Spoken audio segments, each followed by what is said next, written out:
ever. So it's a mile marker for us. That's right.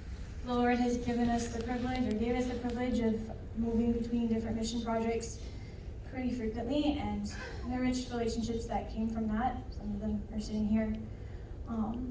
You bond deeply and quickly over things like that overseas when you're working so hard towards what Uncle John just talked about. But it is also a milestone for us to have loved and served here in this home for 10 years. I am so grateful for a church family that has loved both my dad and my mom and my family this much.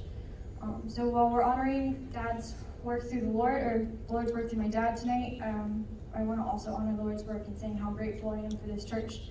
Amen. And the legacy and him putting all of you here to encourage us. That's right.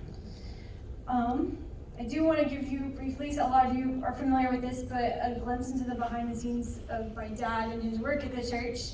As a lot of you are staff, none of this is going to be really a big surprise, but I don't think a single person has ever contributed more minutes to AT&T's wireless service than my dad. If you have been around him, you have definitely been around him on the phone. He's probably in better shape than he potentially could be because of the amount of pacing he does during the hours of phone calls that he has. In fact, I actually have live footage of him from a phone call.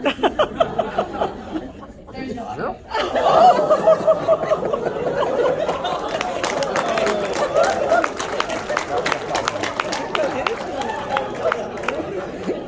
That is not actually my dad, but I guarantee you. He has had phone calls on a boat, he's had phone calls on airplanes and been told he's going to get off his phone, he's had phone calls in the shower, you name it, he's had a phone call there. We've had a call, I guarantee you. My dad has this passion that everyone would be able to fully grasp, which is a very frequently uttered phrase by him, whatever message, meaning, or story he's trying to convey. His favorite medium for this are real notes on real paper.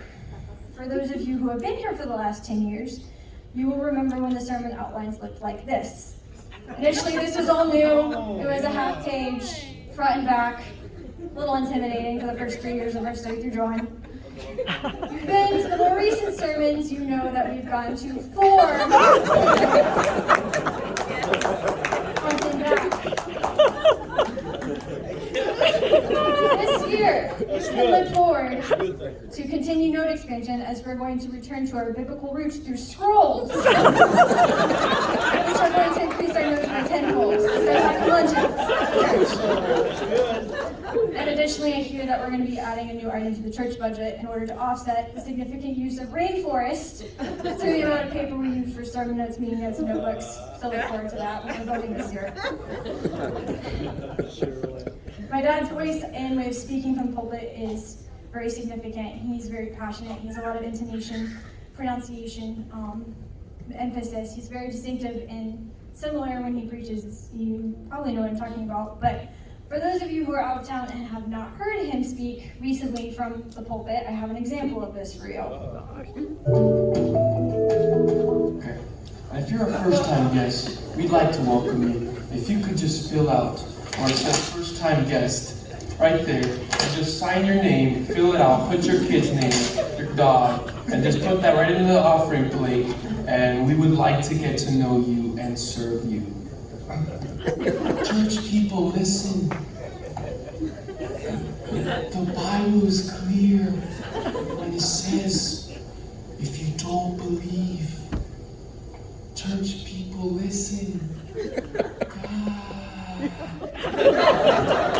That video is 9 years old, and I just had to find a way to bring that back. So, but you do know what I mean. He's an excellent orator, unlike me. And he speaks with such passion and such honesty and such authenticity, and I know that we've all benefited from just his clear messages. My dad is not a perfect man, and it would be dangerous for anyone here to think that he or any other pastor in this world is. That's right. But he is in this for the gospel.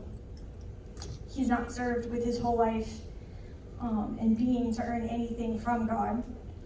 And it is because he's not perfect and has received the Lord's grace that he has dedicated his time and passion and love to the church. He gets the gospel. He gets it. And his heart is that you would too.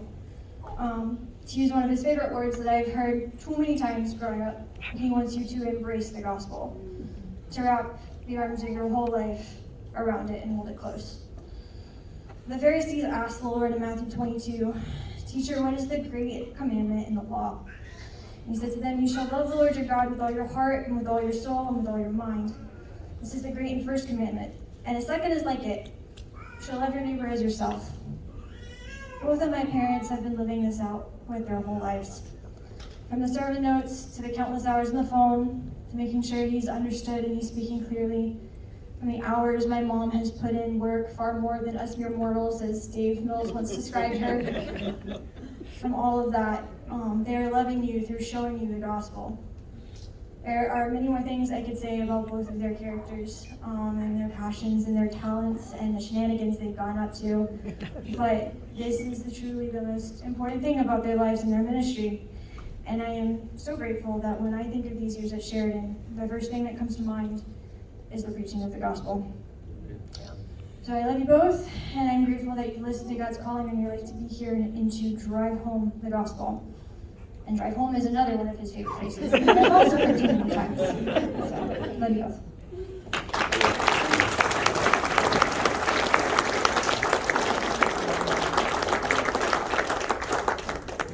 We're going to take a break right now, and the ladies are going to start serving desserts. If you like coffee, we have decaf and regular coffee. Well, hold on a second.